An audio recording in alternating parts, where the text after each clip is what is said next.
कौन ब्रह्मा का पिता है, कौन विष्णु की मां, शंकर का दादा कौन है, हमको दे बता। ये जानने के लिए कृपया सुनिए। जगत गुरु तत्वदर्शी संत रामपाल जी महाराज के अमृत वचन सर्व पवित्र धर्मों के पवित्र शास्त्रों के आधार पर।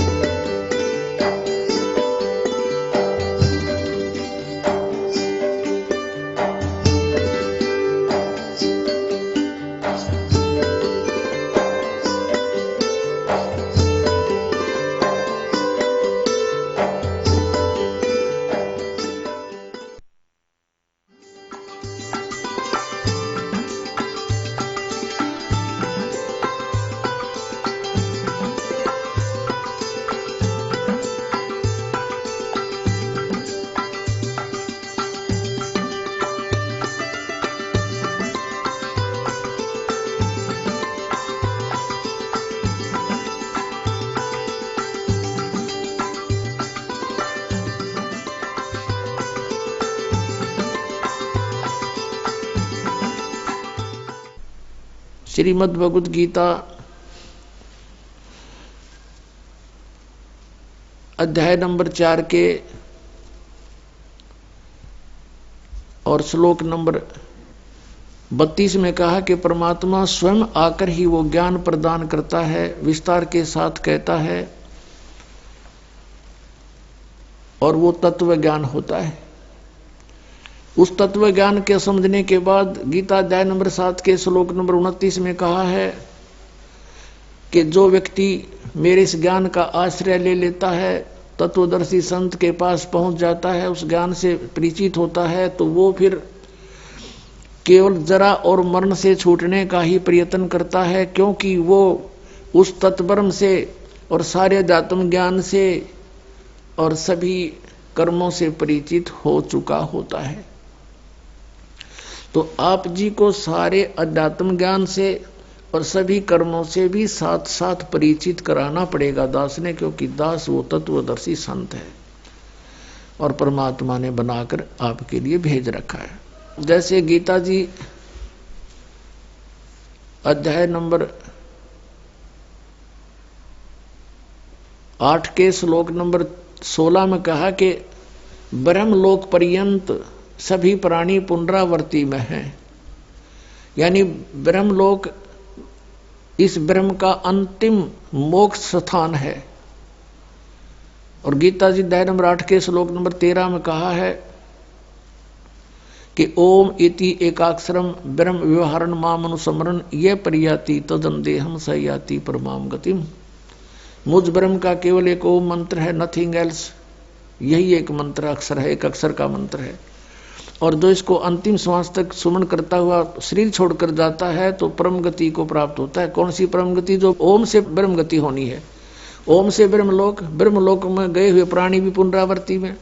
और गीता जी अध्याय नंबर 4 के श्लोक नंबर 5 और 9 में, गीता अध्याय नंबर 2 के श्लोक 12 में, गीता अध्याय नंबर 10 के श्लोक नंबर 2 में गीता ज्ञानदाता कहता है कि अर्जुन तेरे और मेरे बहुत जन्म हो चुके, तू नहीं जानता मैं जानता हूं। तो इससे सिद्ध है कि ब्रह्मलोक तक गए हुए प्राणी भी फिर जन्म मृत्यु में आते हैं। और विष्णु जी, शिव जी और ब्रह्मा जी इनके लोकों में गए हुए तो बहुत शीघ्र आ जाते।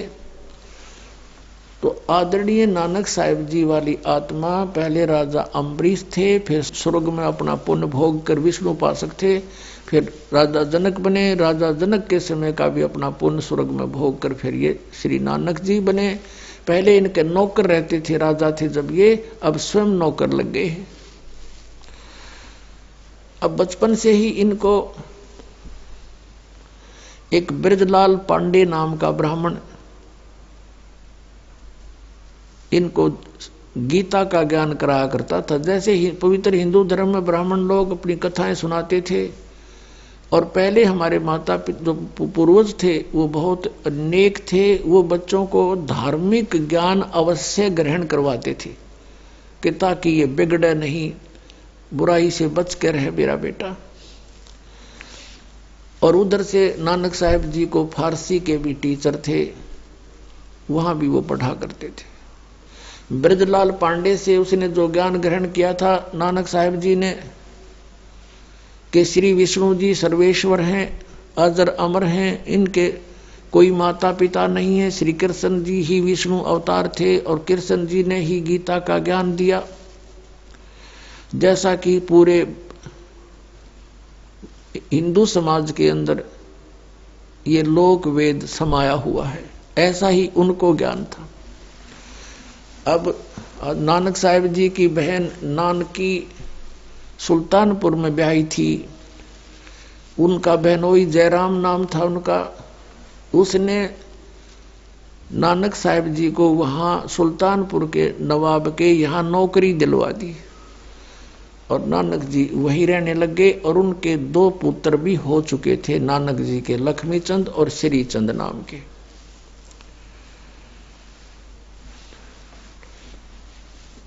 अब सुल्तानपुर के साथ से एक बेई नदी बह रही है, बेई दरिया। प्रतिदिन सभी गांव के नगर के निवासी वहां स्नान करने के लिए जाते थे, घाट बना रखा था। प्रतिदिन नानक साहिब जी जाते थे वहां, क्योंकि ये पिछले पुण्यकर्मी प्राणी थे, पीछे बड़े अच्छे भक्त रहे थे, राजा होते हुए भी ये भक्त थे, किसी की आत्मा नहीं दुखाया करते थे, न्यायकारी व्यक्ति थे। और अब उसको वो स्वभाव जो का तू रहता है सूक्ष्म शरीर में, अंतःकरण में, स्नान करके घंटों वहां बैठ के चिंतन करते थे और गायत्री मंत्र का भी जाप करते थे जो इन्होंने बना रखा है,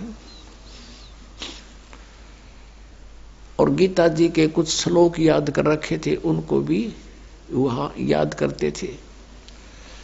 अब वो परमात्मा कहता गोता मारूं स्वर्ग में, जा बैठूं पाताल, और गरीबदास ढूंढता फिरूं अपने हीरे मोती लाल। आदरणीय गरीबदास साहिब जी के माध्यम से परमात्मा ने अपनी महिमा पुण्य प्रकट करवाई है, जैसा कि आपने कबीर सागर कबीर वाणी पृष्ठ 136 और 37 पर पढ़ा के 12वां पंथ गरीबदास पंथ होगा। संवत 1774 में 75 लिखा, वैसे गलती से संवत 1774 में वो प्रकट होगा। फिर उसके माध्यम से मेरी महिमा की वाणी प्रकट होगी और 12वें पंथ में गरीबदास पंथ के में आगे जो पंथ चलेगा उसमें मैं ही आऊंगा, और उस समय ये बात मेरी सच्ची होगी जो आज कह रहा हूं।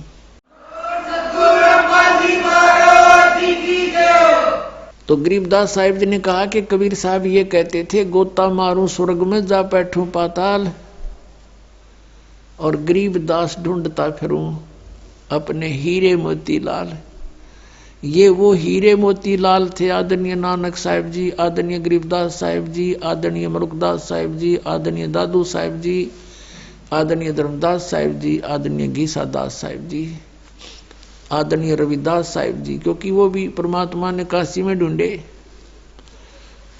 और भी बहुत से महापुरुष जैसे आदरणीय नामदेव साहिब जी भी परमात्मा उनसे मिले थे। और नामदेव साहिब ने कहा था कि एजी साधो मोए सार शब्द मोए पाया, मुझे अब सार शब्द मिल गया। गरीबदास साहिब जी ने नानक साहिब जी के बारे में कहा है कि नामा छिपा ओम तारी, पहले ओम क्या ही जाप करता था नामदेव जी, छिपी जाति में थे। नामा छिपा ओम तारी, पीछे सो हम भेद बेचारी। जब परमात्मा ने बताया उसको कि बच्चा इस ओम से मोक्ष नहीं होगा अकेले से, एक मंत्र और है जो सतनाम बनेगा। फिर उसके बाद फिर बताया कि इस सतनाम में जो 2 अक्षर से भी मोक्ष नहीं होगा,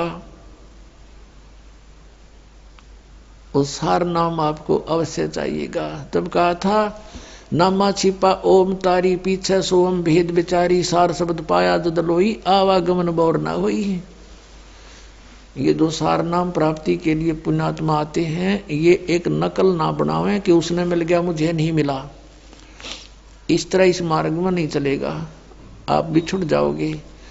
अब सतनाम क्या है? 2 अक्षर का है जो आपको दे रखा है।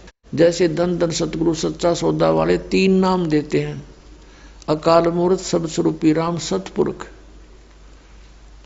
अब ये तो ऐसे है जैसे अकाल मूर्त भी, अकाल माने जिसका कभी मृत्यु ना होए, और मूर्त माने साकार परमात्मा, उस मूर्त का कभी अंत ना होए, साकार परमात्मा, अविनाशी परमात्मा।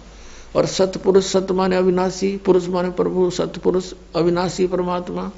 शब्द स्वरूपी राम, शब्द खंड नहीं होता, यानी अविनाशी रूप परमात्मा, वो भी अविनाशी भगवान। तो इन तीनों का अर्थ एक ही है। जैसे जल पानी नीर, जल पानी नीर करते रहो, इससे क्या लाभ होगा? वो जल मिले कैसे, वो सतपुरुष मिले कैसे, अकाल मूर्त मिले कैसे, वो उसका प्रोसीजर न्यारा है। जैसे हैंड पंप लगाना पड़ता है जल प्राप्ति के लिए, तो सतनाम का 2 अक्षर का काम तो बोकी मारन का और पाइप नीचे ले जाने का, इतना समझो। और इसके बिना सार नाम काम नहीं करे, और सार नाम के बिना या बोकी काम नहीं करे। पानी तक पहुंच भी गई, जल तक, और एंड पंप यू सार नाम है ऊपर, वो मशीन बना बांध कर ऐसे घुमाते हैं, वो भी जाप करने का है, उसकी भी अभ्यास करना है। तो ये सारा कुछ मिलकर तीनों 2 अक्षर का काम समझ लो। पानी तक पहुंच गए, जल तक पहुंच गए, जल तक पहुंचने के बाद फिर हैंड पंप लगाना अनिवार्य है ना, उस बिना भी व्यर्थ है, वो सारी मेहनत व्यर्थ गई। और हैंड पंप उस समय लगेगा जब आपका वो पाइप जल तक पहुंच चुका होगा, उससे पहले लगाया नहीं जा सकता। तो जितनी आप साधना करते रहोगे मर्यादा में रहकर, तब आप उस निकट पहुंचोगे, उस स्थान पे जहां जल है। और फिर ये सारनाम एक हैंडपंप, ऊपर मशीन बांधनी है, वो तो बहुत बाद की बातें हैं। और जब तक वो नहीं होगी, कोई कहता लगा दे मशीन मेरे ना हैंडपंप के, मिस्त्री मना करेगा कि अभी जल तक पहुंचा नहीं है, तो मूर्ख होगा जो ने कहा तो लगा दे मेरा हैंडपंप, देखी जाएगी। फिर क्या देखेगा, उसमें घुमाया जाना, उसको कुछ भी नहीं आना उसमें। तो पुण्यात्मा, जब ये दास उचित समझेगा कि आप कि इस 2 मंत्र के अक्षर की कमाई पूरी होगी है, तभी सार नाम दिया जाएगा, तभी वो काम करेगा। वैसे दे भी दूंगा तो जब पे जाइए कोई लाभ नहीं। तो इसमें जल्दी नहीं मचावे, आपके लिए है यू दास ने और क्या काम करना। यूनिवर्सिटी खोल ली है तो सर्टिफिकेट भी, डिग्री भी आपको देनी ही देनी है, पर जो फेल हो गया उसने क्यों कर देंगे। तो पास होने योग्य प्रयत्न करो और सबको मिलेगा। भी क्या कोई बात, 2 दिन पीछे मिल जाएगा। अब फिर हम इसी प्रसंग पर आते हैं कि नानक साहब जी प्रतिदिन बेई नदी पर स्नान करने जाते थे, और वो परमात्मा अपने इन दृढ़ भक्तों को, अच्छी आत्माओं को खोजता फिरता है। अपने आत्माओं, जब तक ये राजा थे, राजा अम्बरीश रूप में, राजा जनक रूप में, ये परमात्मा वहां भी गए थे, लेकिन उस समय हम नहीं सुनते, क्योंकि हमारे को यहाँ का झूठा सुख परिपूर्ण होता है। और जब हम एक हैंड टू माउथ हो जाते हैं तो भगवान को अवश्य खोजते हैं। अब कलयुग का समय परमात्मा ने इसलिए निर्धारित किया था, और काल तो राजी हो गया 3 युगों में ना ले जाना। मालिक को पता था कि 3 युगों में ये भक्ति ना करें, क्योंकि सबके पिछले संस्कार अच्छे होंगे, कुछ ना कुछ उपलब्धि इनको अपने अध्यात्म की वैसे भी होती रहेगी, पिछली बैटरी चार्ज थे, तो ये मानने को नहीं। और जब कलयुग में आऊंगे इनकी सारी बैटरी डाउन हो लेगी, और जो क्रिया ये करेंगे उससे कोई लाभ इनको हो को नहीं, ब्रह्मटी हो जाएगी। और फिर हम आएंगे या मेरा दास आएगा, ये सतनाम का चार्जर लाओगा, बैटरी लानते ही ऑन हो जाया करे 2 मिनट पाछे, और फिर कितना काल करो, कुछ भी काम करो, तो ऐसा होगा। तो नानक साहब जी पिछले संस्कार से वहां बैठकर चिंतन करते थे, हमेशा भगवान के ध्यान में रहते थे। जैसा भी ब्रजलाल पांडे से उन्होंने पढ़ा सुना था, उसी आधार से विष्णु जी को सुप्रीम पावर मानते थे। आदरणीय नानक साहब जी, आदरणीय परम पूज्य कबीर परमेश्वर जी, ये समकालीन थे। ये लगभग 45 वर्ष समकालीन रहे हैं। सन 1469 में आदरणीय नानक साहब जी का जन्म हुआ, और आदरणीय और परम पूज्य कबीर परमेश्वर जी 1398 से 1518 तक रहे। 1469 से 1518 तक ये समकालीन थे। परमात्मा बनारस में रहा करते थे, कपड़ा बुनते थे, धानक का काम करते थे, जुलाहे का। अब कहते हैं जो जन मेरी शरण है ताका हूं मैं दास, और गेल गेल ला गया फिरूं जब तक धरती आकाश। अम्बरीश राजा थे तब भी परमात्मा गए, समझाने की चेष्टा की, तब तक वो भक्ति नहीं करते थे। उसके बाद वो भक्ति में पूरी रुचि होगी, राजा थे।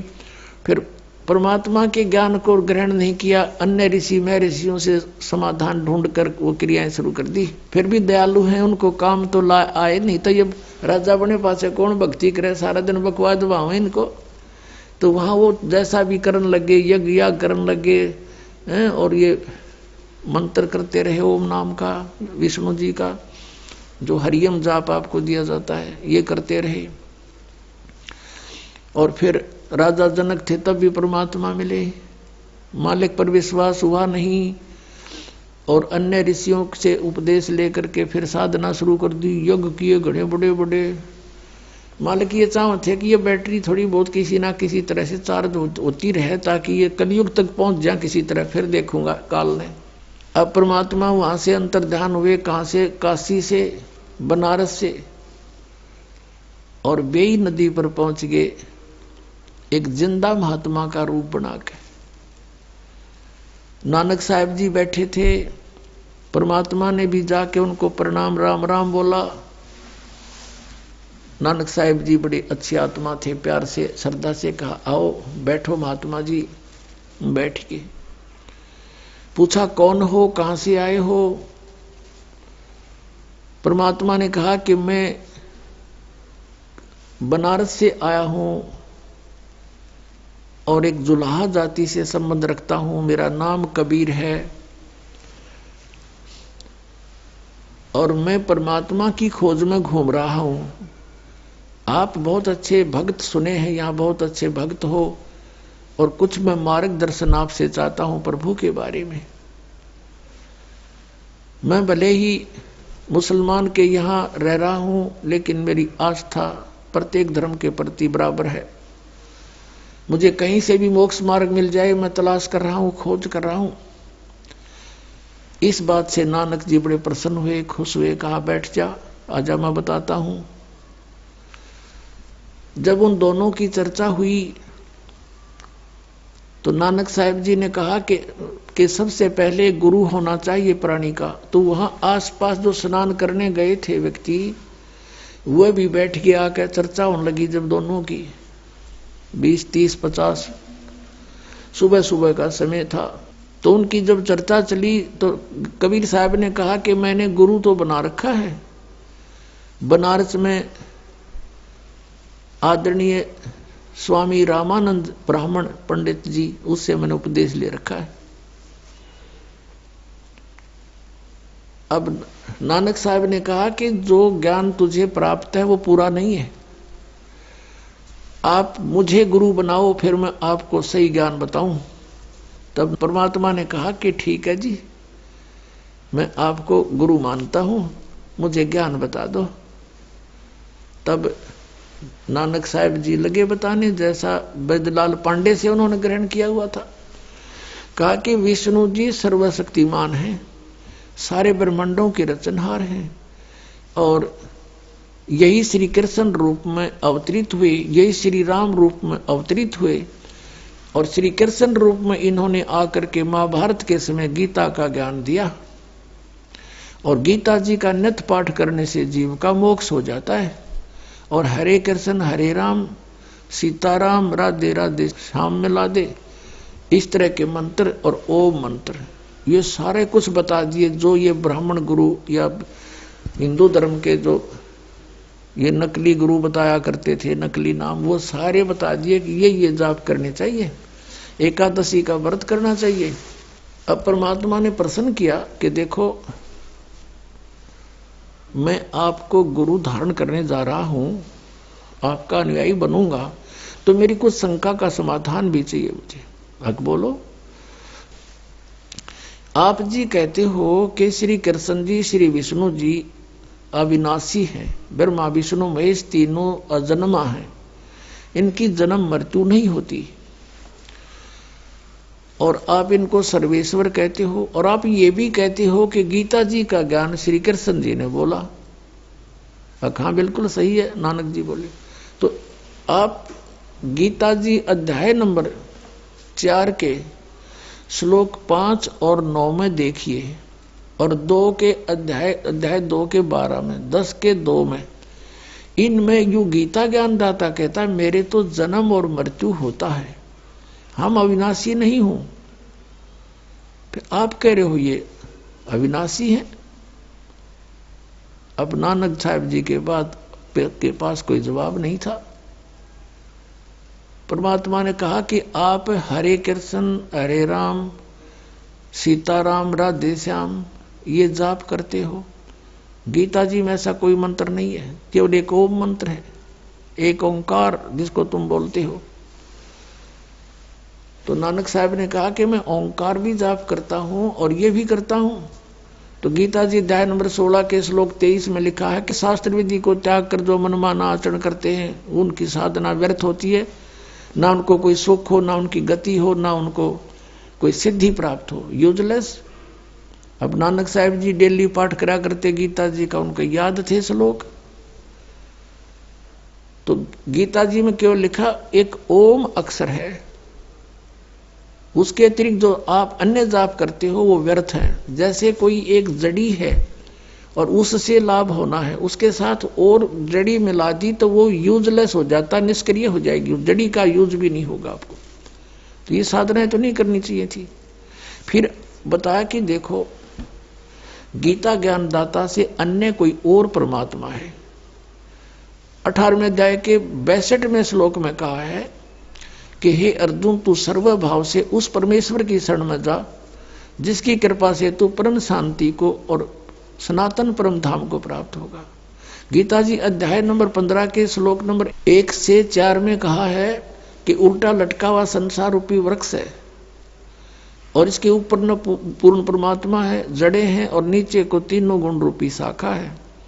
और तत्वदर्शी संत इसका सब भेद जानता है, सब पार्ट्स के विषय में जो बताता वो तत्वदर्शी संत है। गीता जी अध्याय नंबर 4 के श्लोक नंबर 34 में कहा है कि उस तत्व ज्ञान को तू तत्वदर्शी संतों के पास जाकर समझ।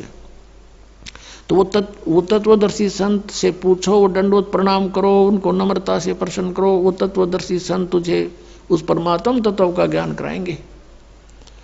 तो उसके पश्चात 15वें अध्याय के 4थे श्लोक में कहा कि उसके पश्चात परमेश्वर के उस परम पद की खोज करनी चाहिए जहां जाने के बाद साधक फिर लौटकर कभी संसार में नहीं आते। और जिस परमेश्वर ने सारे संसार रूपी वृक्ष की यानी सब ब्रह्मांडों की रचना की है, और केवल उसी की भक्ति करो, मैं उसी की शरण हूं, अन्य की नहीं। आपका गीता ज्ञानदाता कह रहा है कि और है कोई परमात्मा, उसकी भक्ति करने से पूर्ण मोक्ष होगा, कभी जन्म मृत्यु नहीं होती। वो परमात्मा कौन है मुझे वो बता दो महात्मा जी, मैं आपका पक्का चेला हो गया। अब वो ज्ञान दो गुरुजी। अब गुरुजी के पास तो वो ब्रजलाल पांडे वाला ज्ञान था, घिसा पिटा। और फिर परमात्मा ने कहा ये ब्रह्मा विष्णु महेश नासवान है, इनकी जन्म मृत्यु होती है, ये अविनाशी नहीं है। आप देखिए श्री देवी भागवत गीता प्रेस गोरखपुर से प्रकाशित 123 पृष्ठ पे ये देखिएगा, श्रीमद देवी भागवत गीता प्रेस गोरखपुर से प्रकाशित।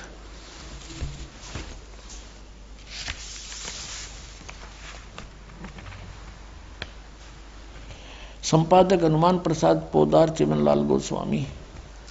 और ये कहाँ से छपा है ये देखिएगा। प्रकाशक हैं गीता प्रेस गोरखपुर, गोविंद भवन कार्यालय कोलकाता का संस्थान। ये इनके फोन और फैक्स नंबर है। इसके 123 पृष्ठ पर आपको ले चलते हैं। 123 पृष्ठ पे तीसरा स्कंध। भगवान विष्णु अपनी माता प्रकृति यानी दुर्गा की महिमा सुना रहे हैं। तुम शुद्ध स्वरूपा हो, महिमा कर रहे हैं उनकी। तुम शुद्ध स्वरूपा हो, ये सारा संसार तुम्ही से उद्भासित हो रहा है। मैं ब्रह्मा और शंकर हम सभी तुम्हारी कृपा से विद्यमान हैं। हमारा आविर्भाव माने जन्म और तिरोभाव माने मृत्यु हुआ करता है। हमारा तो जन्म और मृत्यु होता है, हम अविनाशी नहीं हैं। केवल तुम ही नित्य हो, जगत जननी हो, प्रकृति और सनातनी देवी हो। यहाँ ये भी ध्यान रखना, प्रकृति दुर्गा को ही कहते हैं। ये गीता जी में आपका काम आओगा, जहाँ पर इन तीनों की उत्पत्ति आपको बताई जाएगी। भगवान शंकर बोले, देवी यदि माँ भाग विष्णु तुम्ही से प्रकट हुए हैं, तो उनके बाद उत्पन्न होने वाले ब्रह्मा भी तुम्हारी बालक हुए। फिर मैं तमोगुणी लीला करने वाला शंकर क्या तुम्हारी संतान नहीं हुआ? मुझे भी उत्पन्न करने वाली तुम ही हो शिवे। संपूर्ण संसार की सृष्टि करने में तुम बड़ी चतुर हो। इस संसार की सृष्टि सतिथि और संहार में तुम्हारे गुण सदा समर्थ हैं। उन्हीं तीनों गुणों से उत्पन्न हम ब्रह्मा विष्णु एवं शंकर नियमानुसार कार्य में तत्पर रहते हैं। अब इस पवित्र सदग्रंथ ने, इस पवित्र पुराण ने 5 कंसेप्ट क्लियर कर दिए। 5। एक तो ये हो गया कि ब्रह्मा विष्णु महेश नासवान है। दूसरा ये हो गया कि दुर्गा इनकी माता है। तीसरा ये प्रकृति दुर्गा को कहते हैं। चौथा ये हो गया कि तीनों गुणों से उत्पन्न रजगुण ब्रह्मा, सतगुण विष्णु, तम गुण शिव जी हैं। और 5वां ये हो गया कि केवल नियमित कार्य ही कर सकते हैं। जिसने जैसा वर्क डन किया है वैसा ही बुरा और भला दोनों ही देंगे। ये किसी में परिवर्तन नहीं कर सकते। केवल परिवर्तन कर सकता परम अक्षर ब्रह्म कबीर साहब, आपके पाप काट का आपको सुखी कर सकता। ओनली वन गॉड, वो कबीर साहब है। अब नानक साहब से कोई कहा ये बातें, तो नानक साहब जी ने कहा कि नहीं, ऐसा कुछ नहीं लिखा वहां पर देवी पुराण में। आप झूठ बोलते हो, आप हमारे देवताओं की तौहीन करते हो, आप तो यहाँ वाद विवाद करवाने आए हो, झगड़ा करवाने आए हो। यानी जैसा भी उनको हिंदू धर्म होने के नाते आपस में ज्ञान था। अब देखा नानक जी की अरुचि, परमात्मा वहां से उठकर चल पड़े। कहा, भक्त अक्षुब्ध ना हो, जब तक मेरी शंका का समाधान नहीं होगा मैं कैसे आपको गुरु बनाऊंगा, मेरा कैसे विश्वास दृढ़ होगा। और उठकर चल पड़े। अब अन्य जो वहां बैठे थे श्रोता, वो कहने लगे नानक जी से कि हे भक्त, ये कौन था? आपको गुरुजी गुरुजी बोल रहा था और बकवाद कर रहा था ये तो नानक साहब ने कहा कि ये काशी का नीच जात का था, जुल्हा धानक, और कबीर नाम था इसका। बकवाद करता है ये सारी। अब नानक साहब ने वहां जो, क्योंकि पुराना रंग ये आपको बताया, पूरा रेग मार लगे बिना ओरिजिनल पेंट को टेकन नहीं देता। अब परमात्मा रेग मार मार गे कति घिसा घिसा के, लेकिन वो पापड़ी थोड़ी बहुत रह रही थी। अब नानक साहब जी चिंतित हो गए। फिर जाके गीता जी को पुनः देखा, देवी पुराण को देखा, पंडित जी से पूछा कि इसमें ये ऐसा लिखा है। उसने कहा लिखा तो ऐसा ही है, पर ये तो वैसे लिख रखा है वैसे। अब नानक साहब की तो नींद आराम होगी। देख वस्तु कहाँ और खोजें कहाँ, ये तो नासवान है, इन स्पष्ट लिखा है। और ब्राह्मण खुद मान रहा है कि ये तो वैसे लिखा है, लिख रखा है वैसे होया करे। वाह भाई वाह, फिर तो सारा कुछ वैसे है। अब नानक साहब जी की दिन की चैन, रात की नींद खत्म होगी और बार बार न्यों करे, हे भगवान, हे परमात्मा, एक बार वो फिर आवे, वो एक बार फिर आवे और अब के मैं उससे ढंग से बात करूं। बहुत चिंतित हो गया कि सचमुच ये तो गीता में और कोई भगवान है और उसी से मोक्ष होगा। हमने कराना मोक्ष है, फिर क्या फायदा इस भक्ति करने का जब मोक्ष नहीं हुआ। ब्रह्मा विष्णु महेश स्वयं नासवान है। अब इसी चिंतन में हृदय से पुकार हुई, आत्मा रोने लगी कि ये फिर से बात बने, कभी फिर खुल के चर्चा करूं उससे, एक बार आ जाओ, मैं विवाद नहीं करूंगा। अब परमात्मा ने 6 महीने के बाद फिर दया बख्शी, जब खूब लोहा गर्म हो लिया। उसी तरह सुबह सुबह स्नान करने के लिए नानक साहब जी गए थे। और स्नान करने की तैयारी में थे। उनके साथ एक दो और भी नौकर जाते थे, वो उनके कपड़े लिए खड़े थे। परमात्मा वहां पहुंचे, कबीर साहब जी उसी जिंदा रूप में। लेकिन उस दिन वो केवल नानक साहब जी को ही दिखाई दे रहे थे, अन्य को नहीं। अब नानक साहब जी ने देखा कि आ गया वही भक्त नहीं, ये तो पूर्ण ज्ञानी लगता है। अब वहां उनकी तरफ गए, प्रणाम हुआ दोनों तरफ से और बैठ गए वहीं एकांत में। अब अन्य जो स्नान करने वाले थे या कोई नौकर थे वो दूर खड़े थे, वहीं खड़े रहे, आगे नहीं आए। उन्होंने देखे ये भक्त नानक साहब जी किससे बातें कर रहे हैं। दूसरे कहने लगे ये भगत आदमी है, अपने आप ऐसे ही कोई चिंतन कर रहा है, पता नहीं कहाँ जा रही है इसकी सुध, और ये तो ऐसे बोलता रहता अपने आप, करो स्नान चलते। वो अपना काम लगे रहे, स्नान करते रहे। उधर से परमात्मा की उनकी फिर से वार्ता शुरू हुई। तो फिर नानक साहब जी ने आखिर में ये कहा कि देखो ठीक है, आपका ज्ञान श्रेष्ठ है,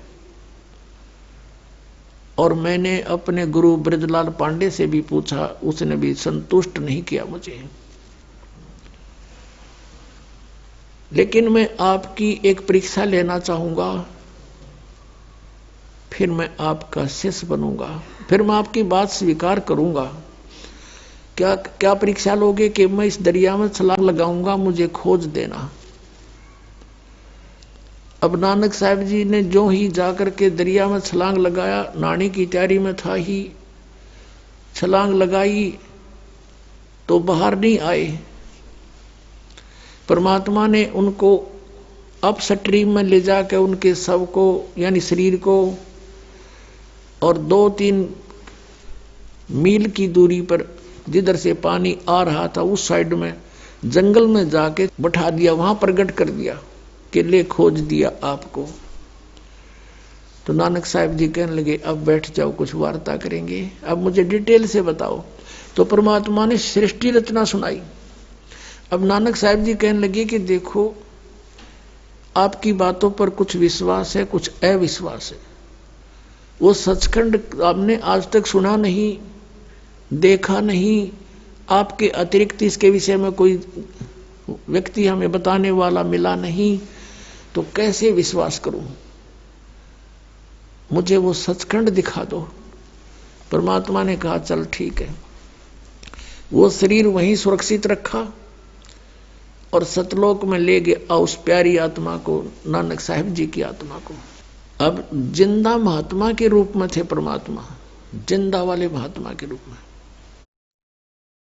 अब ऊपर जा रहे हैं, सभी ब्रह्मांड दिखाए, ब्रह्मा विष्णु महेश के लोग दिखाए, जैसे आदरणीय गरीबदास साहिब जी को दिखाए थे, जिनके उपलक्ष्य में ये 7 दिवसीय सत्संग हो रहा है कि वो परमात्मा आदरणीय गरीबदास साहिब जी को मिले थे सन 1727 में, जब 10 वर्ष के थे गरीबदास साहिब जी। और फाल्गुन उतरते की द्वादशी, फाल्गुन सुदी द्वादशी को दिन के 10 बजे वहां प्रकट हुए थे, छुडानी गांव के जंगल में, खेतों में। तो ऐसे गरीबदास साहिब जी को ले गए थे, ऐसे ही सभी महापुरुषों को ऐसे ही एक जैसा ही वहां दिखाते हैं सबको। तो जब ऊपर जा रहे थे, आगे जाके क्या देखा नानक साहब जी ने कि एक तख्त के ऊपर एक बहुत बड़ा गुम्बज बना हुआ है, बहुत बड़ा। वहां एक गुम्बज है सफेद, बहुत लंबा चौड़ा, इस पृथ्वी से भी बड़ा है, इतना बड़ा गुम्बज है। और उसके सेंटर में परमात्मा का सिंहासन है सतपुरुष का, और उस सतपुरुष की एक रोमकूप में करोड़ सूर्य मिला दे, करोड़ चंद्रमा। इतना नूर है, इतना तेज है, उससे भी अधिक तेज है मालिक का। तो नीचे से जब जिंदा वाले महात्मा में परमात्मा जा रहे थे कबीर देव जी, और वहां जाकर के वो कबीर साहब अपने उस जो तख्त पर विराजमान थे दूसरे रूप में, उस पर चंवर करने लगे। नानक साहब जी ने सोचा कि ये है वो अकाल मूर्त, अकाल मूर्त यानी साकार परमात्मा जिसकी मूर्ति हो, और ये कह निराकार नाम जप अकाल मूर्त, कि ये है वो सतपुरुष। ओहो, और ये कबीर जो नीचे से जिंदा आया है, ये कबीर, ये इनका कोई नौकर होगा। इतने में क्या हुआ कि वो तेजो में शरीर युक्त परमात्मा खड़े हुए सतपुरुष असंख्य ब्रह्मांड के कंट्रोलर के सिंहासन पर नीचे से गए हुए जिंदा महात्मा के रूप में वो परमात्मा विराजमान हुए कबीर देव।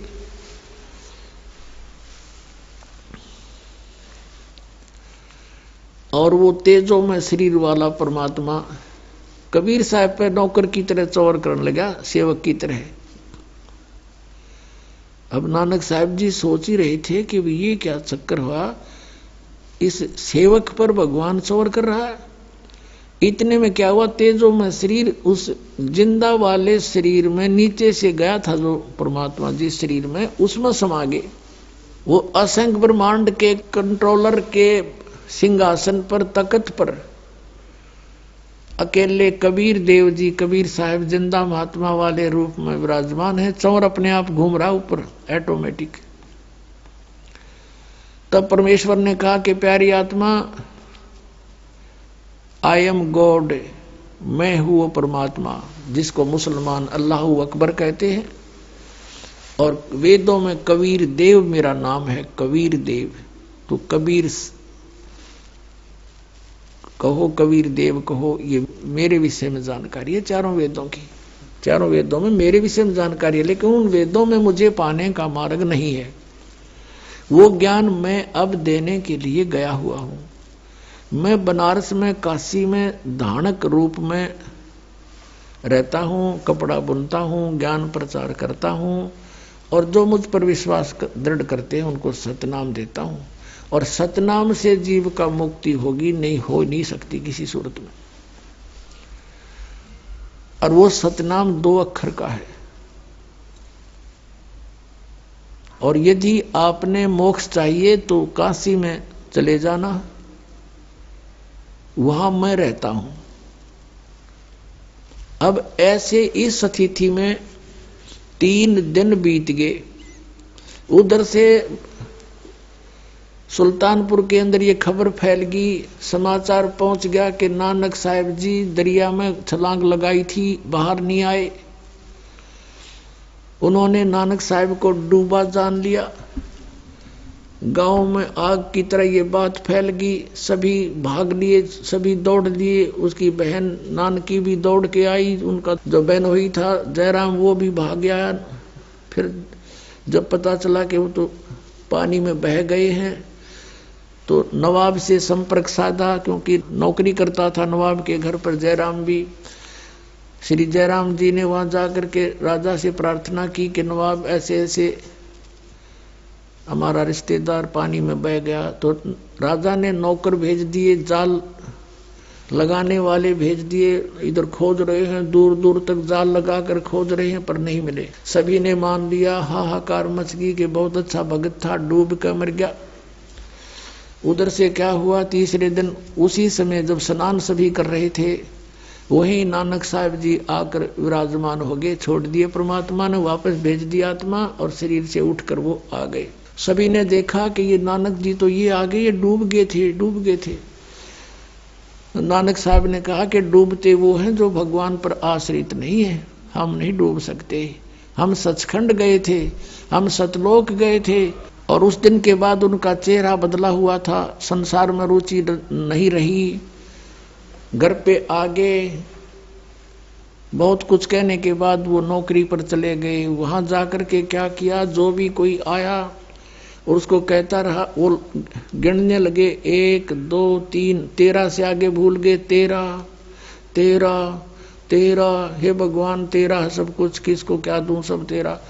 वो मोदी खाने में नौकरी करते थे, सबको जो भी मेहनताना लेने आए तो दाने कणक कुणक दिया करते थे, वो सारा ही लुटा दिया, खाली कर दिया। और बैठ के जाकर शमशान घाट पे वैसा ही वेशभूषा करके, जिस वेशभूषा में भगवान मिले थे जिंदा वाले महात्मा के रूप में। अब जब नवाब के पास कंप्लेंट गई कि आपके नौकर ने आपका खजाना लुटा दिया। नवाब ने जांच बैठा दी और साथ में जयराम जी से कह दिया, उसके बहनोई से, कि यदि कोई भी घाटा मिला तो तू तेरे से पूरा करवा लूंगा, क्योंकि तू इसका जमानती है, तेरी शनाख्त पर हमने रखा है। ऐसा ही किया गया। जब जांच हुई तो नवाब का खजाना पूरा होकर 760 रुपये नानक साहिब के अधिक सरकार की ओर निकले। बोलो सतगुरुदेव।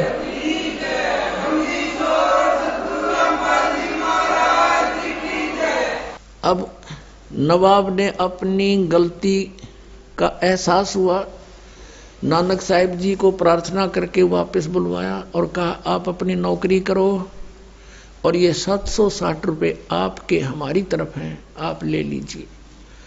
तब नानक साहिब जी ने कहा कि अब तो सच्ची सरकार की नौकरी करूंगा, इस नकली की नहीं हो सकती मुझसे। उसी दिन से घर त्याग कर बनारस की तरफ चल पड़े कि सतनाम मिले बिना बात बने नहीं, और वाहे गुरु और सतनाम, वाहे गुरु सतनाम के सतनाम मिले, और इस तत्व ज्ञान का प्रचार करने वाला वाहे गुरु यानी वो गुरु मिले। अपने आत्मा आदरणीय गरीबदास साहिब जी ने नानक साहिब जी के बारे में अपनी अमर वाणी में बताया है, क्योंकि आदरणीय गरीबदास साहिब जी की दिव्य दृष्टि परमात्मा ने खोल दी थी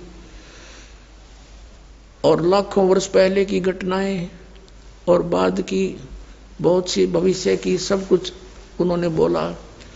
तो आंखों देखा बताया कि झांकी वेख कबीर की, सतलोक के अंदर नजारा देख के कबीर परमात्मा की महिमा से परिचित होकर नानक की तीवा और वह सिखा के गल पड़ी कौन छुटावे था।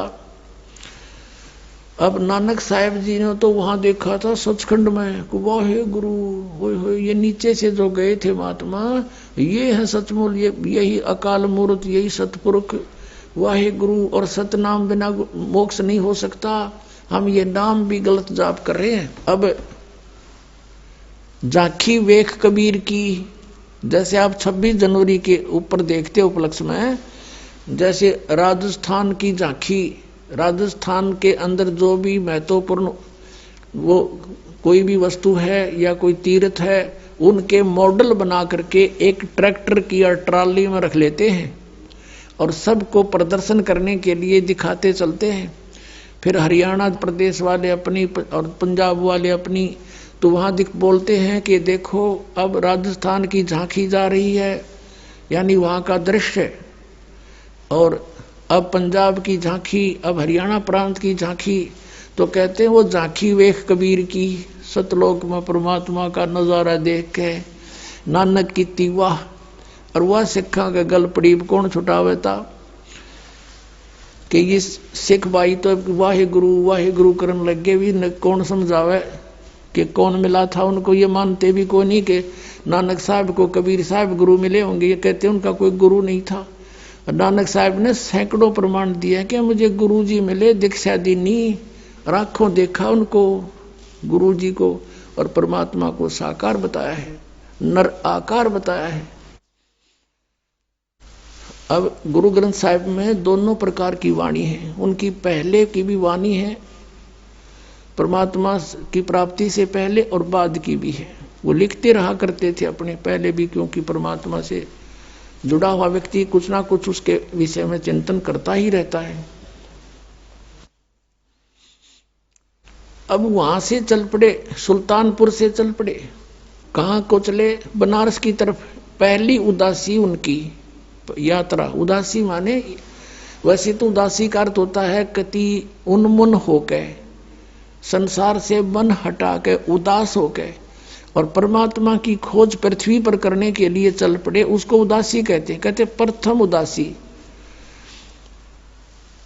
वाराणसी की थी। अब रास्ते में वो ये पहचान करने के लिए कि हो सकता है वो कहीं और भी इस ज्ञान का कोई परिचित हो, तो जहां पर भी रास्ते में कोई साधु संत का कोई डेरा देखा वहां पहुंच गए। नानक साहिब जी प्रस्थान तो कर ही रहे थे बनारस की तरफ, वहां प्रसन्न करते उन्होंने फिर क्या किया, 7 श्लोक सेलेक्ट कर लिए गीता जी के। वो शपथ श्लोक की गीता कहने लगे कि इनका उत्तर दे दो, इसमें सारी गीता का निष्कर्ष है। जैसे ऊर्ध्व मूलम अधः शाखम, ये मूल परमात्मा कौन है। 18वें अध्याय के 62वें श्लोक में कहा कि उस परमेश्वर की शरण में जा, वो परमेश्वर कौन है। तत्वदर्शी संत की क्या पहचान होती है। इस तरह के उस परमात्मा ओम तत्सत का भेद बताओ। इस तरह के प्रश्न उन्होंने 7 श्लोक सेलेक्ट कर लिए गीता के। वो शपथ श्लोक की गीता कहने लगे कि इसमें सब निष्कर्ष आ जाता है गीता जी का। 18वें अध्याय के 66वें श्लोक में व्रज माने जाना होता है, तुम आना बताते हो। वो किसकी शरण में जाने को कहा है। इस तरह के वो प्रश्न उन्होंने किए, कहीं उत्तर नहीं मिला। फिर उन्होंने देखा, उनको विश्वास नहीं था कि भगवान ऋग्जुलाहा धारक के रूप में भी काम करता होगा, लेकिन चल पड़े थे कि देख तो लेता हूं। और वो बता रहे थे कि मैंने स्वामी रामानंद जी से दीक्षा ले रखी है, कबीर साहब ने कहा था चर्चा के दौरान। तो उन्होंने जाकर के पूछा कि यहाँ कोई स्वामी पंडित रामानंद जी नाम के महर्षि हैं। उनका बहुत बोलबाला था, 1400 ऋषि बना रखे थे, प्रचारक पूरी काशी बच्चा बच्चा उनको जानता था। सभी ने कहा कि वो ऐसे उस आश्रम में रहते हैं गंगा के किनारे। तो वहां पहुंच गए आदरणीय नानक साहिब जी, और वहां जाकर के रामानंद जी से प्रश्न की कि स्वामी जी, मैं गीता जी के कुछ प्रश्न करना चाहता हूं। जब वो प्रश्न उन्होंने किए, अब रामानंद जी ने कहा कि देखो, ये प्रश्न मुझे पहले नहीं आते थे, अब मुझे इनका ज्ञान हो गया। कैसे हो गया कि मुझे परमात्मा मिले यहाँ आए हुए हैं वो भगवान, और उन्होंने मुझे कुछ ऐसे वचन में बांध दिया। वो कहते हैं मुझे गुरु, लेकिन है वो जगत गुरु। मैं उनको शिष्य कहूं तो मुझे लज्जा आती है, लेकिन वो जगत गुरु हैं, परमेश्वर आए हुए हैं। उनका कबीर नाम है, और वो बता सकते हैं आपको सारा भेद। उत्तर तो मैं दे सकता हूं, लेकिन मैं कंप्लीट नॉलेज नहीं रखता। उन्हीं का सुना हुआ मैं आपको बता सकता हूं। आप उनसे पूछो तो और अच्छा रहे। अब नानक साहब जी की तो खुशी का ठिकाना नहीं रहा कि सचमुच इस ज्ञान के देने वाला यहाँ है। हाँ जी है, तो मुझे उनसे मिला दो। रामानंद जी ने एक सेवक भेज दिया कि जाओ परमात्मा के दर्शन करा दो। पंजाब से भक्त आए हैं, पंजाबी। अब कबीर साहब को तो अनजानी जान थे, बैठ गए खड्डी में, कान लग रही एक प्यारी आत्मा, घायल हो चुकी है वो। अब वहां बैठे बैठे कपड़ा बुन रहे हैं, और जिस रूप में वहां मिले थे वही रूप सतलोक में मिले थे, वही रूप में बैठे और कपड़ा बुन रहे हैं, धानक का काम कर रहे हैं, जुलाहे का। तब नानक साहब ने कहा था, ओ हो फाई सूरत मुलुक की वेश, ए ठगवाड़ा ठगी देश, खरा सियाणा बहुता बार, ये धानक रूप रहा करतार। ओहो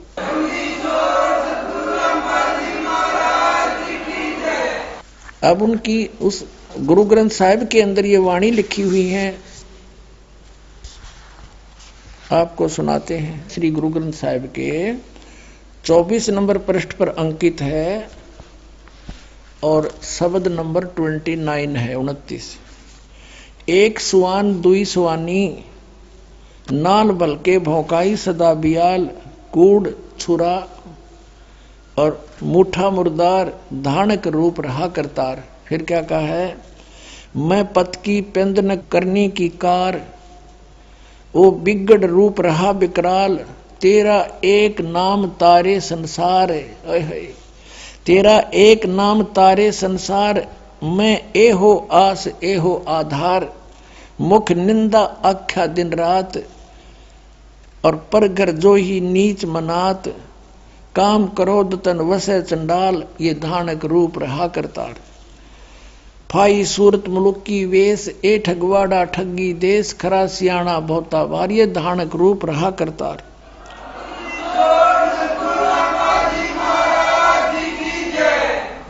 अपनात्मा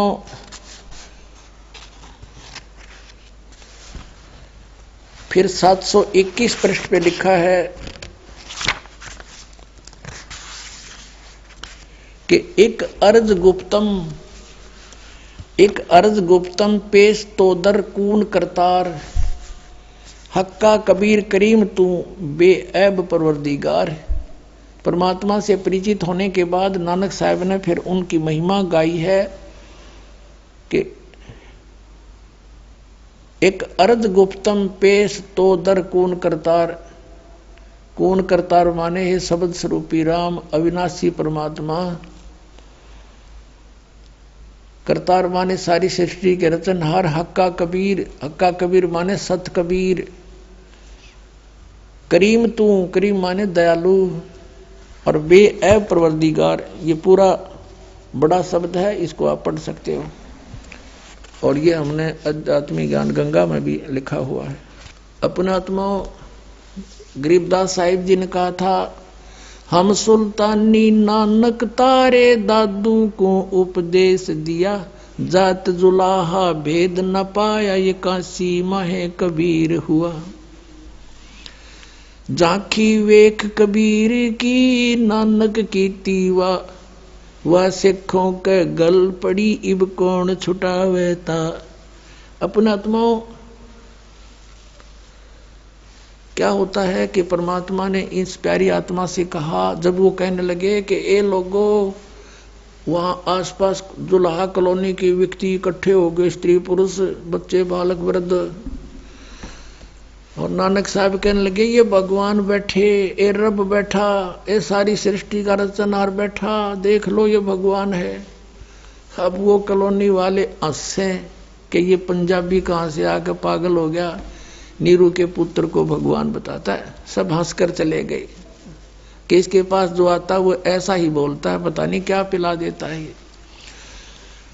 अब वो सब चले गए, जब रह गए दोनों, तो परमात्मा ने कहा, प्यारी आत्मा, तुम्हारे लिए भटक रहा हूं मैं।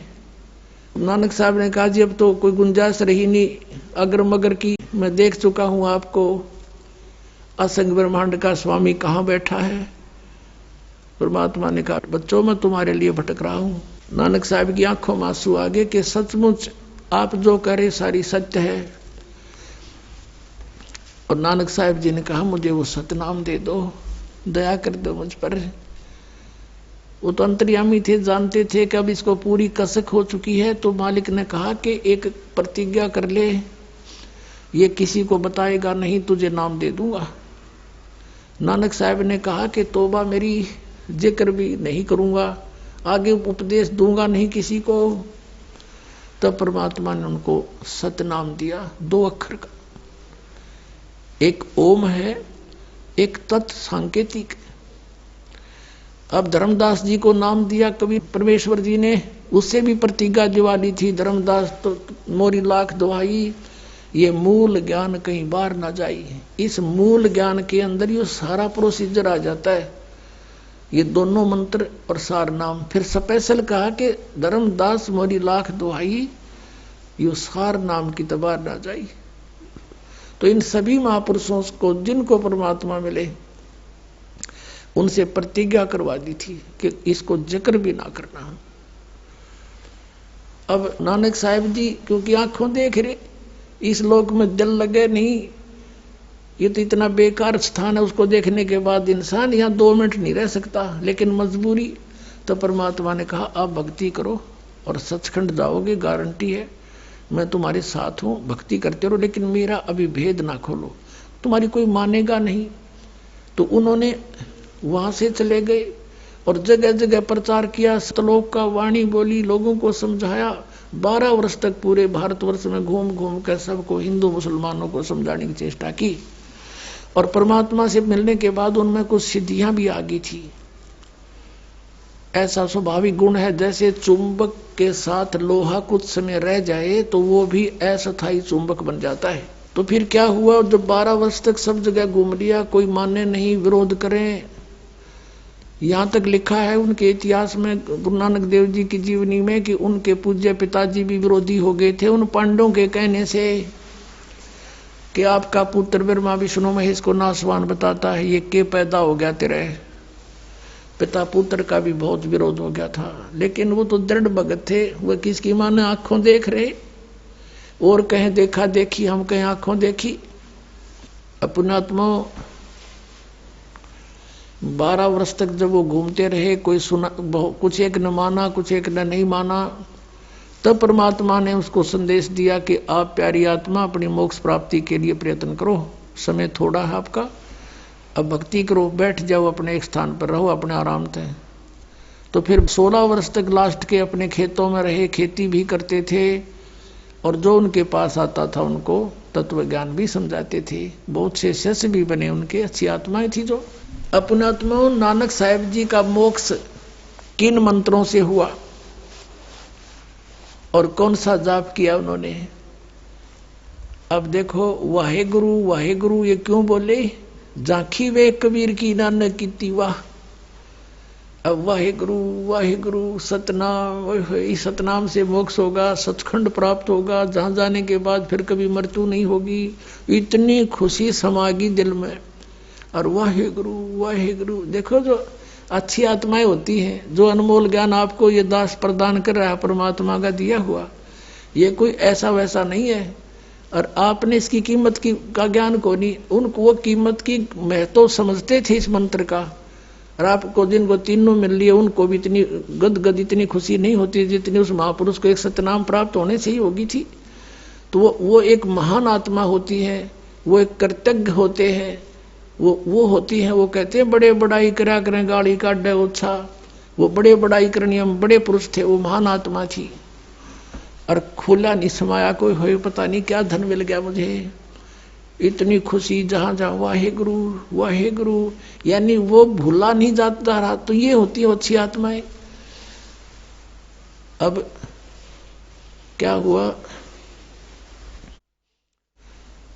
एक बार मर्दाना और बाला, उनके 2 शिष्य थे, ज्यादातर उनके साथ रहते थे बाला और मर्दाना जी। और बाला जी कुछ थोड़े बहुत शिक्षित थे।